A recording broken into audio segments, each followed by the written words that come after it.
Mallory, clinical team lead in the PICU. Just wanted to take this opportunity to shoot a quick video and talk to you guys. Really, we want to start first and foremost and say thank you from the PICU QI work group.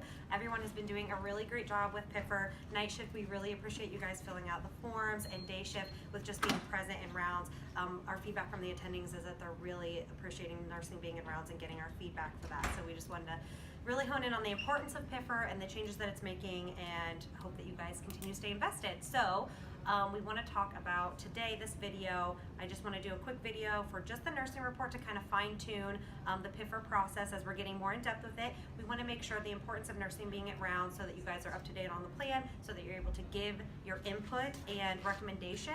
And it's really important, this part is just going to be about talking about making sure that we're presenting the most accurate and up-to-date information and really telling the story of the patient. So right now we're working on some posters that are going to be posted in the center hallway in the PICU, so you guys can look for that coming up in the next week or two. That's going to be some examples of like a good and a bad PIFR, just telling you what things that we're really looking for to get the most valuable information out of the nursing presentation for rounds.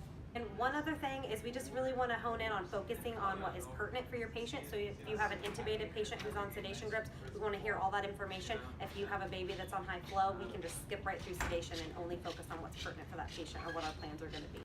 All right, guys, so this video is just to focus on the nursing presentation, so we're going to jump right in.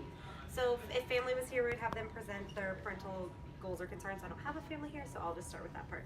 So families' concerns that they would like to discuss today is when the breathing tube can come out and when we can start feeding the patient. So significant overnight events is the patient had frequent coughing episodes. It required several sedation boluses to get her back comfortable in the sleep.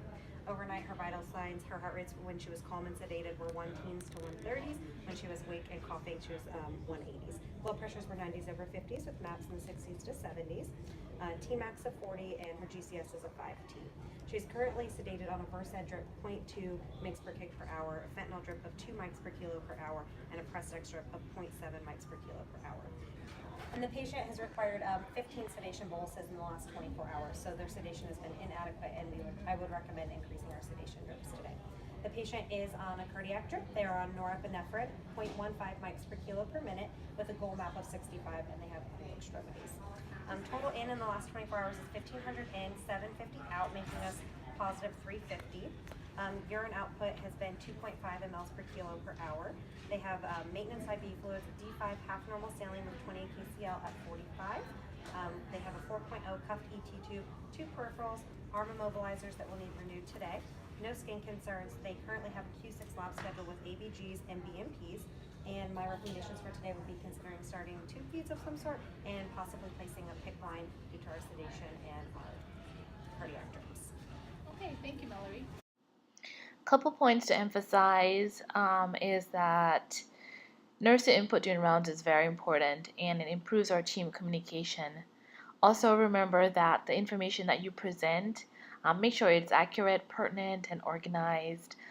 Consider reading your PIFR sheet before you present during rounds. The nursing sheet is simply a guide. If information is not pertinent to your patient, you don't have to present it. For example, in a patient who's not sedated, you can skip the entire sedation section. Last couple points, don't forget to introduce the family by name and the relationship to the patient, to the PIFR team before you jump into patient goals. We often have not met them before rounds.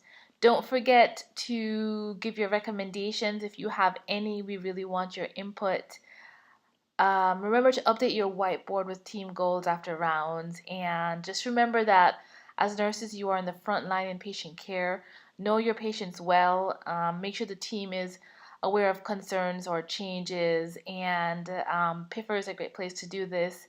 And remember to stay engaged, and we appreciate your input during rounds.